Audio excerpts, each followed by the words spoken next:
that's been a really cool part to meet different people, because a lot of different age people and people from different backgrounds volunteer. So you get to meet a lot of really cool people, and being the coordinator, I got to see friendships blossom too at the fruit picking. So it's all good.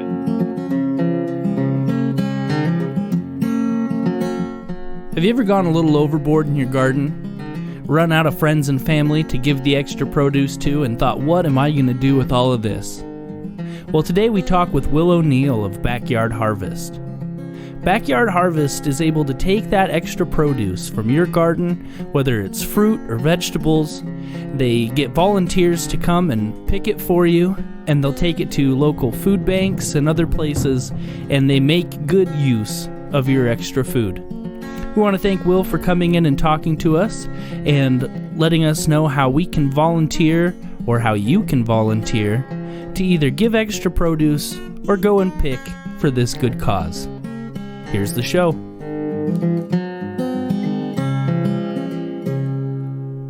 Hi, welcome, Will. This is Will O'Neill, and you're the gleaning coordinator for Backyard Harvest. And I wasn't actually sure what a gleaning coordinator was, so I had to look it up. But I still think maybe you can define it better than I can. Yeah, so I think the word that probably caught you up and catches a lot of people up is gleaning. So the gleaning activities that we do is there's a couple different kinds of gleaning, but the kind that Backyard Harvest does is we mostly go to residential fruit trees or vegetable patches where these people just have more than they can use, and they want to donate some of it to go to other people. And so my job, that's the gleaning, and my job is to coordinate those gleanings, hence gleaning coordinator. Very cool. Yeah, at first I wasn't sure. I thought it might have been like community outreach or something, but then I looked it up. I'm like, oh, that's really neat. So again, thanks for coming on. Yeah, thanks for having me. Yeah. So how was everybody's day, first off? Everybody have a good day? Yeah, it snowed up here. I don't know if you got any of that down in a little bit. Flakes. We don't usually, though. Yeah, if we get some, it kind of melts by the afternoon. Yeah. What about you, Drew? Did you have a nice day today? I did. It was a day off. Went and fished on the Snake for a little while. Did you get anything? Nope. No luck. Skunked again. Yep. Oh, well. Way she goes. Well, so Backyard Harvest, the gleaning thing that I really thought was cool was it's like basically people have extra food that they grow, and it's not generally commercial. It's like public people, and they are able to donate that to, well, I guess I don't exactly know where your food goes. Yeah. So I guess just a kind of rough overview would be, these donors will contact us and say, hey, I've got a tree full of cherries. I can't use all of them. Can you guys come take them? So I'll gather up a group of volunteers. We've got a really great volunteer base in the area, and we'll go pick the fruit or the vegetables, whatever it might be. And then we distribute the produce to all different places. So one of the main places that it goes is to area food banks. So there's kind of a few big ones in like Moscow and Pullman and Lewiston and Clarkston, but there's also, a fair amount of smaller ones in the more rural communities. And then it'll also go to places like senior meals, school lunch programs. This year we brought some to the Malden fire relief efforts. So it goes all over to different areas where it's helpful. Gotcha. So how long have you been a part of Backyard Harvest? I've been with Backyard Harvest for 8 months now, I think. Yeah, I just started the beginning of this past summer. So I'm fairly new to the job. Gotcha. So go ahead. I was just going to ask how you got involved with it in the first place, but I'm sure that's what you were going to say. Yep. So. Yeah, that's a good question. I'm I'm actually not from the area originally. I'm from the East Coast, and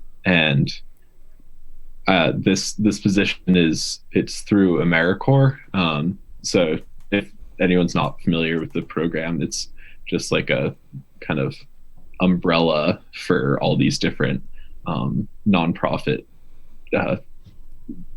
positions with a lot of different kinds of organizations. But that's how I found this job, because I was looking to do something with, food systems and just see the West too. So Absolutely. Where at on the East Coast? I grew up in Massachusetts and I went to school in Vermont. Okay. Much cooler than Massachusetts. I don't know. I never made it up to the Northeast. I stayed kind of in the Middle East, and South. So I've always wanted to make it up there. I've heard it's beautiful. Yeah, it's a nice place. Cool. Cold too. When you say you went to school, was that did you go to college over there? I did, yeah. Nice. Yeah, I went to college there. Is that where your interest in agricultural stuff started? Yeah, I mean, I've always gardened. I had a little garden at my house growing up, and then when I got to college, I was really lucky that this college had like a kind of educational garden, and so I got to work out there a lot, and that was focused on like it was more of a small scale farm, I guess, and so I got to meet like a lot of local farmers and learn about agricultural practices and food systems. I mean, I'd never really thought about a food system beyond going to a grocery store before that. So that was kind of what opened my eyes to that world. So are you currently a student now out here, like going to grad school or something like that? Or you just took this purely just to do this job out here? Yeah, no, I'm not a student. I'm just a person. Cool. That's awesome. Yeah. It's different when you come out of school out of any part and you're like, oh, I'm just a person now. Yep. Yeah. And you suddenly have like kind of a frightening amount of free time. And then you're like, what do I do? So you came out here. Did you stop anywhere on your way over west, as you say? Yeah, it was a weird time to move because it was the middle of the pandemic. Right. But I just kind of packed up my car and drove out and kind of went along the north of the country. So I stopped at a few like national parks. Niagara Falls, never been there. Probably won't go back, but wow, water. Yeah. Nothing against it, just but it was a cool drive out because I'd never seen like the middle of the country really. So yeah, cool. Yeah, what do you think of this area? I really love it. I mean, it's super different, obviously, in a lot of ways from the East Coast, but like the hills and the Palouse are so cool. I've never seen anything like it, and people are also way friendlier out here than on the East Coast. That was one of the first things I noticed. People say hi to you, don't like glare at you or curse you out or something. That could be off-putting. Hey, how's it going? Oh, do I know you? Do I know that? Nope, you have no idea who they are. So when you started that position, was there any sort of harvesting going on, or were you guys able to do any of that at that time because of the pandemic, or did you kind of have to pump the brakes? Yeah, I mean, it was I started kind of a few weeks before the picking season started, and one of the things that kind of made our work so successful this year is that we were already pretty well positioned for the pandemic because most of our work is taking place outside. So even if you've got a group of say 5 volunteers, if you've got 2 or 3 fruit trees, that's enough space to space out. And if everyone's got a mask on, it's pretty much as low risk as you can get with a activity like that. So we were very fortunate to be well positioned for the pandemic in that sense. And starting in June, by that point, we'd kind of gone through I guess at that point, we knew a little more about what the pandemic actually was. So the safety protocols were a little more obvious rather than like, you can't touch a surface. Is if someone touches this zucchini, is that going to get someone sick? Mm-hmm. So that was pretty fortunate. Cool. So do you keep kind of like a running total of like how much you harvest, like pound wise, or how much you're able to like feed people with what you get? Yeah. So that's been one of my activities since the gleaning ended, is kind of keeping track of all those numbers. I can tell you the kind of breakdown for this season if you're interested. Very interested. Cool. Yeah. So we gleaned and gathered about 21,000 pounds of produce this season. And the breakdown of that was the thing we harvested the most of was apples. That was around 7,000 pounds. And then about 3,500 pounds of plums, about 3,000 pounds of pears, and about 2,500 pounds of squash, and like 1,000 pounds of cherries. And then a nice mix of other garden produce as well. That's a lot of fruit and vegetables. It really is. Yeah. And I don't know if I have a breakdown of how many servings that is. I don't know. I don't think that's a number that I did, but it'd be a lot. I mean, yeah, thousands of pounds that would have to add up to quite a bit, but that's really cool. I didn't expect you to say quite that many. That's substantial. Yeah.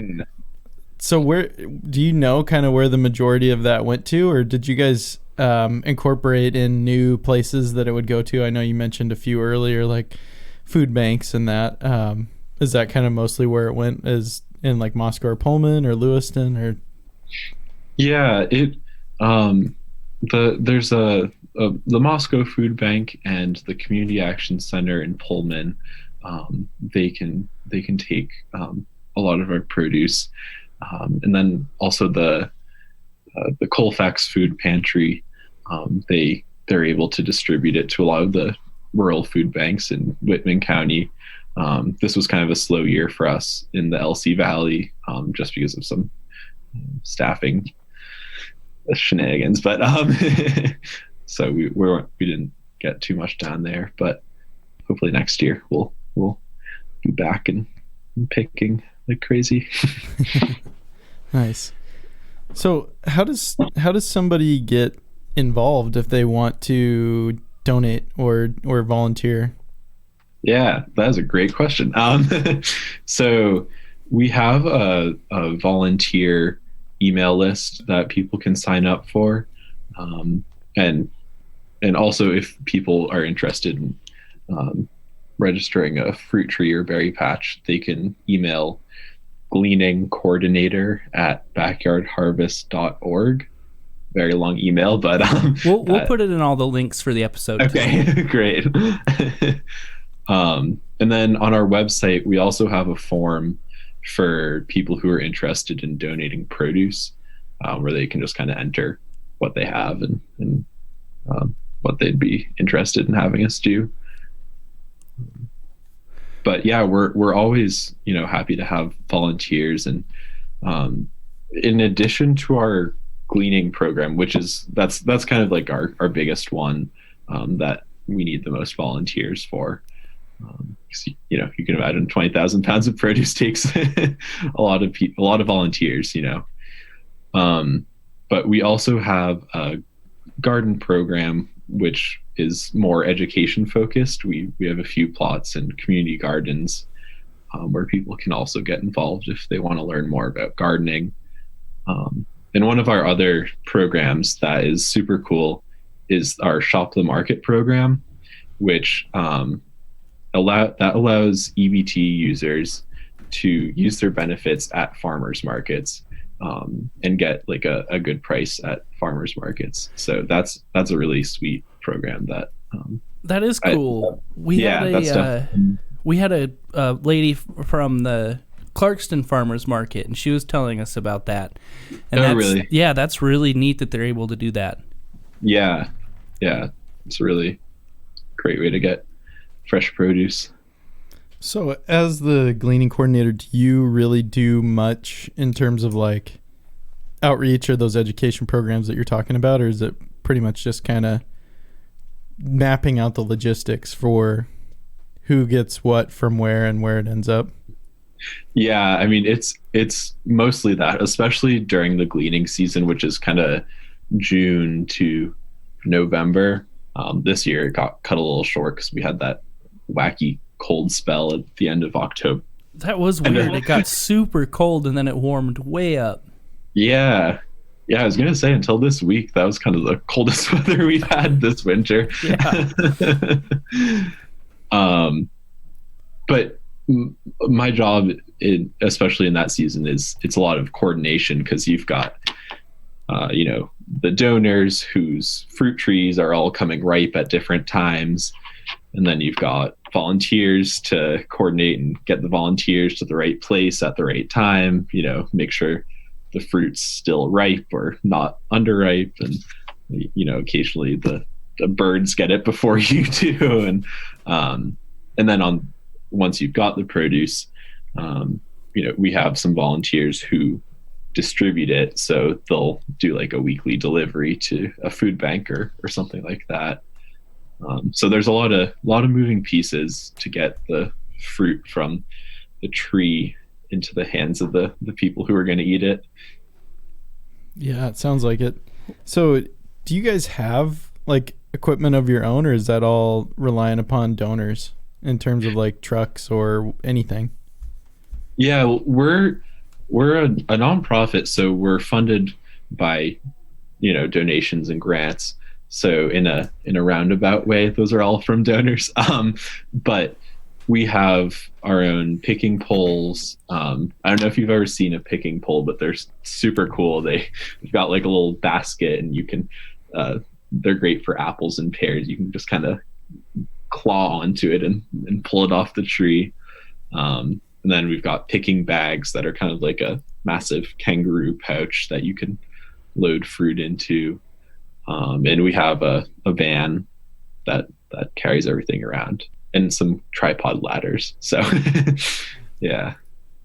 Well, we'll have to stay in touch, and I'll have to fill out the volunteer form for this summer, because that sounds like fun. And I don't know if there's an age limit, but she'll be 3 this summer, so that sounds like something she'd love to do if there's an age limit. No, yeah, it's always fun to have kids there. They go at their own pace, and well, and I think it's cool too that for kids they can get sort of invested in and learn about, like you said, these food systems at a really young age. Yeah, I mean it's kind of cool because at least I grew up in a suburb, so I never really thought about like where my food came from. Just came from the grocery store. And so it is a really cool opportunity to see like, oh, this is where the produce in the grocery store is actually coming from, these trees, and like, oh, I can actually grow some of this myself. It's full of lessons. Right. And then hopefully you place more value on, everything that you eat, because you realize like the time, the energy that went into producing that piece of food. Right. Rather than just something like you said that you just go and grab off the shelf and it's just like, oh, whatever. Yeah. And something that's coming right off the tree is probably going to taste better than, something that's been shipped for a week and before you eat it. Yeah. I remember in one of my classes, they were talking about facilities where they stored carrots. Oh. And they said that carrots could stay in this facility for up to a year before it reaches you, the consumer. Wow. Which I thought was crazy. So you're supposed to buy ones that still have the stem on it, apparently. That ensures freshness. Good to know. Yeah. Hey everyone, just wanted to take a quick break to tell you about our new Patreon account. That's right, OSP fans, you can now directly help us fund this show and get access to exclusive content. For more information and to learn how you can support the show, head to patreon.com/oldspiralpodcast. Now, back to the show. One of our volunteers who came a few times is a nutritionist, and she was telling me at one of our gleanings that the longer between like the food being picked and you eating it, the more nutrients it loses, which I guess is pretty obvious when you hear it. But so like the fruit that is super fresh is also just more nutritious. It's got more nutrients. That's about as specific as I can get with that, but yeah, fresh picked fruit and vegetables, it's great. I know my grandpa always used to have a pretty good garden, and so it was just so much fun. I would help him out occasionally, but I don't know how much help I was at 5 years old. But it was just always fun getting dirty and washing it off and doing all that, and then eating it. It's rewarding too. Yeah. Yeah, totally. On that note, do you kind of get to meet or see whose gardens are what? I wonder if more like families and younger people are getting sort of back into gardening. Do you find that at all? That's a great question. A lot of the donors we work with have fruit trees, because a fruit tree is something where, if you bought a house that had an apple tree, you're going to end up with way more apples than you can use in a season, unless you're like a really, really dedicated canner or something, which, there are many people like that in the area. But a lot of, a lot of the fruit, where was I going with that? Oh, people growing fruit. Well, yeah. So a lot of people just have this like excess produce every year already. And so that's where the bulk of the donations come in. It's not quite as much from like a garden. There's like a few people who plant massive gardens who we work with, but I think typically people who've got like a small family garden are able to use most of what they grow for themselves. Gotcha. I remember one time I was getting back into gardening, and I was like, I like zucchini. I'll plant 5 zucchini plants, which I soon found out was 4 too many zucchini plants because they just produce so much. So I had a lot of zucchini bread that year. That's for sure. So what is a day in the life of one of your volunteers? Like, what's that whole process like? I mean, you show up and you pick, and do you wash everything too, or how's that work? Yeah, so before the event, I'll share the address with everyone. In the interest of privacy, we don't advertise the donors' addresses. So beforehand, I'll share the address with all the volunteers. And they just drive there. They don't have to bring anything other than, water and whatever else they might want for themselves. And then I'll have all the equipment with me, the ladders, the produce boxes, the picking poles, whatnot.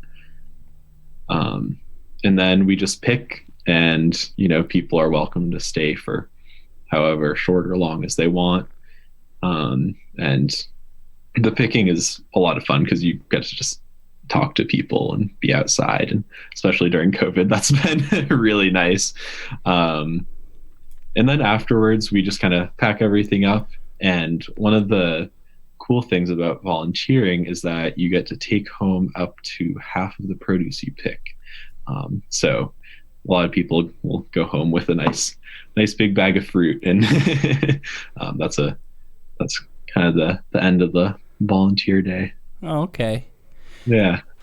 So do you ever find anybody that has like sort of weird or rare stuff that they have planted that they want to volunteer? Or is it pretty pedestrian stuff for the most part?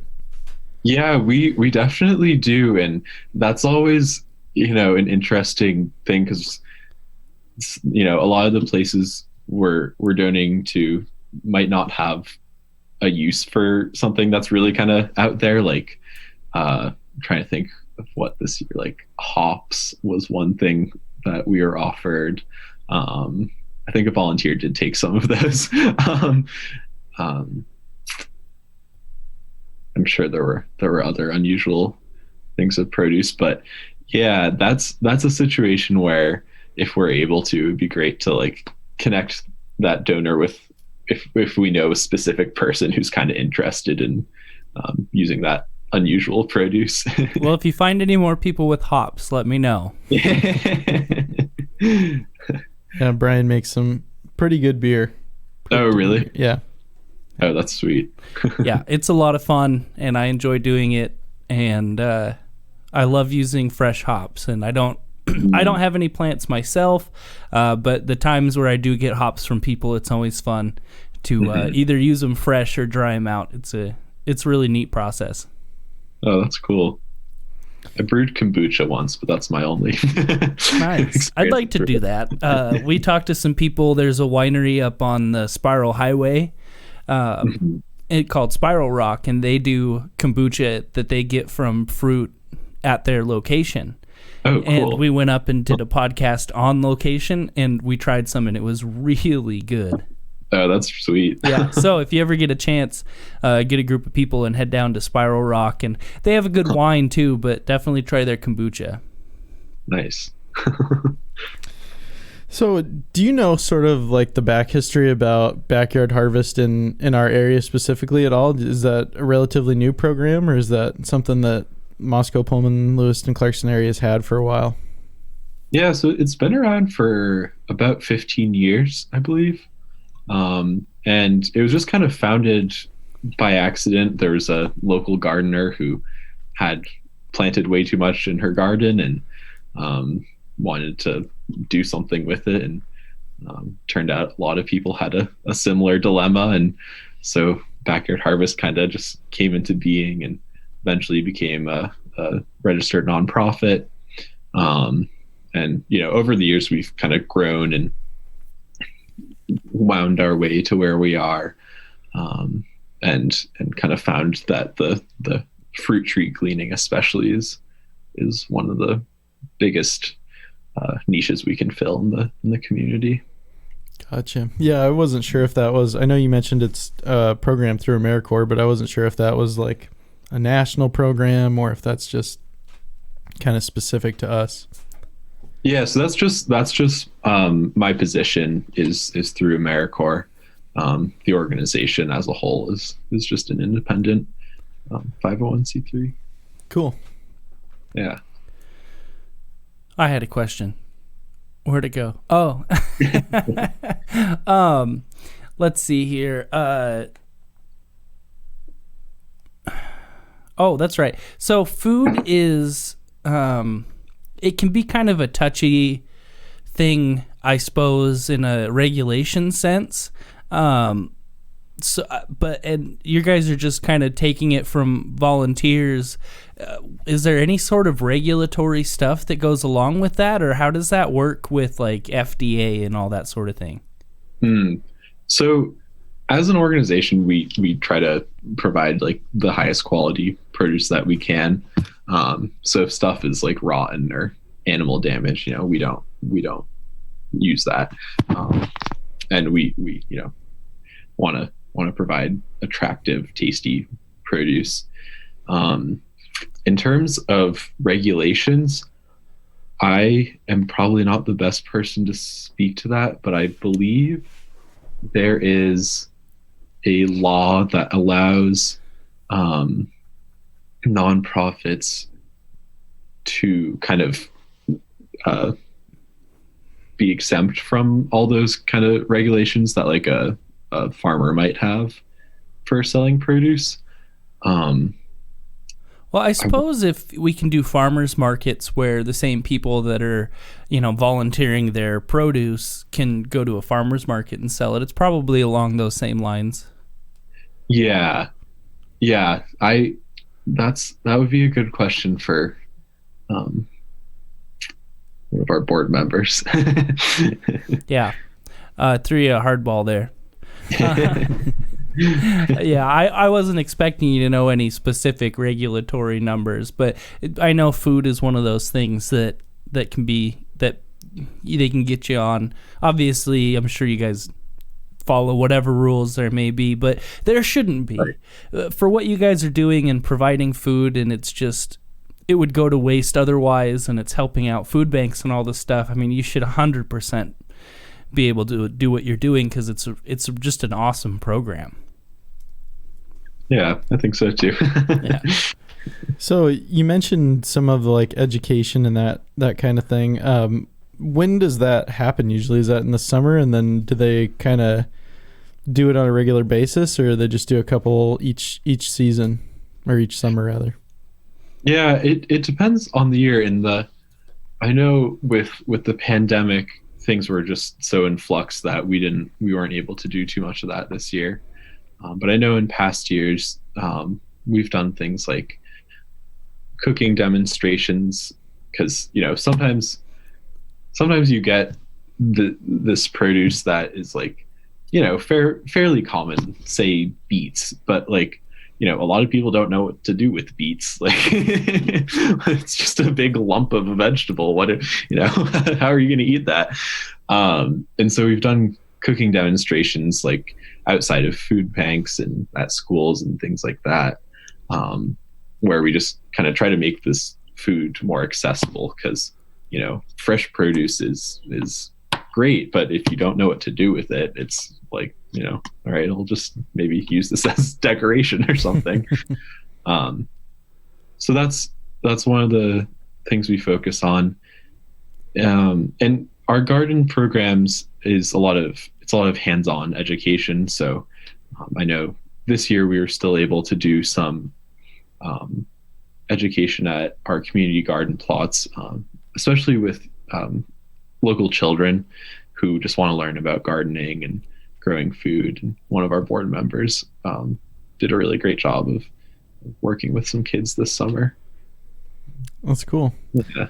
So do you often find that you get, I know you said you're pretty new, but have others explained that like maybe there's reoccurring donors, or you can kind of count on these people every year? Does it kind of change a lot every year? Yeah, so we have kind of a running database of all the people who've donated produce to us, and I would say it's a fair mix between some people just donate one year and that's it. Maybe they just had a bumper crop, and usually they don't have enough to donate or something like that. And then we do have some donors who every year we're working with, and we're we appreciate all of our donors. They're really, really great. Gotcha. So during the summer, are you able to kind of schedule stuff out so that you kind of know, like, this week we're going to go to this person's house and then that person's house and so on and so forth? Or is it sort of infrequent enough that you just kind of schedule them out sporadically, or is it pretty busy for the volunteers? It's pretty busy. I mean, this summer during our busiest points, we were doing 6 or 7 gleanings a week. I wasn't leading all of those. I would do probably 5 a week usually, but we during the busy season we glean pretty much every day, and we have a lot of donors we work with. I think the number this year was over 100 individual produce donors, and that can mean anything from 1 tree to 50 trees. So that takes a lot of coordination, and one of the things that does make it tricky is that it's so weather dependent. So you can estimate when the fruit is going to be ripe and when you'll want to pick it, and then the weather can have other ideas. So generally we would schedule like a week in advance, because any more than that you'd just kind of be throwing mud against a wall. When The coordination far out is tough. Yeah. I wondered how all that shook out because of, like you said, things like weather and then unpredictable things like insects or birds or whatever it may be. Right. Or like a weird hailstorm. Right. We had a really bizarre hailstorm like 2 years ago. And I'd never seen something like that before. Do you remember that, Brian? It was like 2 summers ago. And it was enough hail that was coming down. I was fishing at the time that it was like peeling bark off of the trees. And I had on Chacos and it was like bruising the tops of my feet from hail. And I was trying to take refuge under a tree and it did not help at all. I don't remember that. I don't know where I was. It was crazy. Well, coming from out of town, this has probably been a pretty cool organization to meet new people. You made some good friends out here already? Yeah, I mean, I was thinking at the end of the gleaning season, I was like, oh wow, almost everybody I know here I met through Backyard Harvest. And that's been a really cool part to meet different people, because a lot of different age people and people from different backgrounds volunteer. So you get to meet a lot of really cool people, and being the coordinator, I got to see friendships blossom too at the fruit picking. So it's all good. That's cool. Blossom, good choice of words. You made a pun without even trying to. That's true genius. So do you see yourself kind of sticking around this area after you're done with Backyard Harvest, or what do you think? That's a good question. If I knew the answer to that, I would sleep better at night. Yeah, I'm not quite sure what comes next for me. Yeah. So how are those like rotational, or can you kind of just stay in those positions as long as you like, or how's that work? So this position I'm in, it's a year long. So it's from last June until this coming June. And then I think we're actually probably going to change it up for how we do it next season and going forward. But yeah, it's typically a new person every year or every 2 years if someone sticks around in this position. Gotcha. Yeah. So what do you think, kind of sticking on the local stuff, what do you think your favorite things have been so far about like the Palouse or even Lewis Clark Valley? I know you probably haven't got to spend too much time down here because you said there were some issues with staffing and that kind of thing down here, but what do you really like about the Palouse? That's a great question. I mean, I have been able to make it down to the LC Valley when I saw like the Snake River and Hell's Canyon. Yep. Those were really cool. Very hot. Mm-hmm. Very hot. Oh yeah, they don't call it Hell's Canyon for no reason. But then around the Palouse, I mean, I love how many little day hikes there are around. You can just like drive 20 minutes in any direction and have a beautiful view of the whole area. What else? I mean, the downtown in Moscow is really cute. The bookstore and the little cafes and the restaurants. It was really nice over the summer, especially with the farmers market. Even though everyone keeps telling me, like, this wasn't the farmers market. You didn't get the full experience, which so makes me really excited for this coming summer. Yeah, hopefully with a better handle on the virus and more information about it, it'll be kind of back to normal or close compared to what the farmers market normally is. But it is really cool. Some of my favorite things about the Palouse are the co-op. We don't have anything like the co-op in the valley. They've got great restaurants on the Palouse as well. But yeah, that's cool. You made it out this way, and you've kind of found your little spot out here and met some great people. Yeah, I feel pretty lucky. Cool. Well, how many people are involved on the employee, I guess, side of Backyard Harvest? Yeah, I mean, some of our work is seasonal, so it kind of depends on what time of year, but typically like 2 to 4 employees, some part-time, some full-time. And then we have a board of directors that is, I believe, 6 or 7 people. We're actually looking for new board members right now, so if any listeners are interested, they can contact us for more information. Nice. And let's see, I found you guys on Facebook at Backyard Harvest. Are you on any of your other any of the blah, blah? I speak as a hobby. Are you on any other social media platforms? Yeah, we have an Instagram, and the Facebook. I think that's it. Okay. Yeah. So I guess if anyone's interested in volunteering, probably message one of those places or email you at gleaning coordinator at backyardharvest.com. .org. .org. I was so close. We'll put the link up on it, everybody. Yeah. Cool. And then if people want to stay in the loop, do you guys kind of have like a newsletter or spot where they can kind of see what you guys are up to, or is there just a way that they can contact you to get involved, to get into the rotation of education or volunteering? Yeah, we have an email list where we'll kind of send out any updates about volunteering opportunities. And to get on that, you can either send me an email at gleaning-coordinator at backyardharvest.org. Takes a while to type out, but it's worth it. Or you can go on our website, and there's a couple places where you can submit a form to get on the list. So yeah, we'd love to have new volunteers. We can't do our work without volunteers, and it's a lot of fun. Yeah.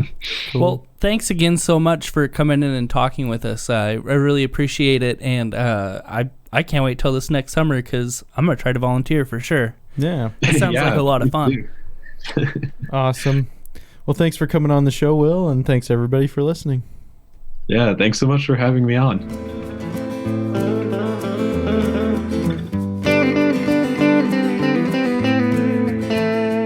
This episode of the show is brought to you by our Patreon subscribers. Thank you so much to all of you for supporting the show. If you would like to become a Patreon subscriber, head over to patreon.com/oldspiralpodcast. That's going to do it for this week, but the shows are not over. Get caught up on the backlog of episodes if you haven't already, and thanks for listening.